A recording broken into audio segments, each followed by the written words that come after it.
This is a true story. 5 divers were conducting an underwater operation when, at the moment they opened a valve, the enormous pressure difference caused them to be sucked into the pipeline, along with their equipment, as if they had been swallowed by a black hole. Fortunately, they were trapped in a higher section of the pipeline, where the water had not yet completely filled the space, allowing them to have some oxygen to breathe. As they regained consciousness, they realized that 2 of their companions had suffered fractures due to the impact, while the others had minor injuries. Faced with total darkness and the strong smell of the oil water mixture, despair began to take hold of the group. But then, someone said, "Waiting here to die is not an option. We have to try to get out." That phrase ignited a spark of hope. Despite the pain, they began crawling forward slowly, like centipedes, trying to find an exit. After an hour of dragging themselves through the pipeline, the diver in the lead, Christopher Boudrum, noticed that the water level was rising. Moving forward meant diving completely, but without diving equipment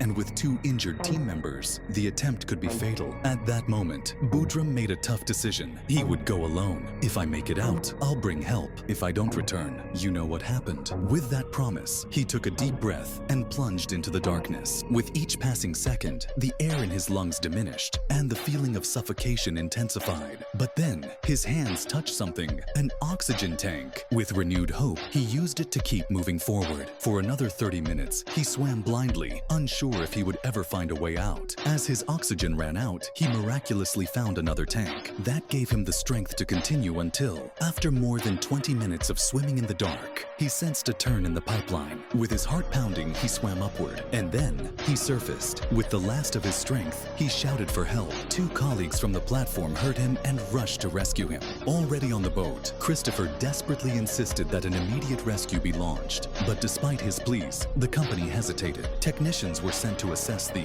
situation and confirmed that the trapped divers were still alive, responding to sounds inside the pipeline. However, the company claimed that the rescue operation would be too risky and costly, so they decided to abandon them. 4 days later, they announced that the divers had died. The medical report revealed that the men had survived until the 4th day, but ultimately succumbed to the lack of oxygen. What could have been one of the most astonishing rescues in history turned into a tragedy, driven by corporate decisions that prioritized profit over human life. The sole survivor, Christopher Boudrum, took the company to court, but the case remains unresolved.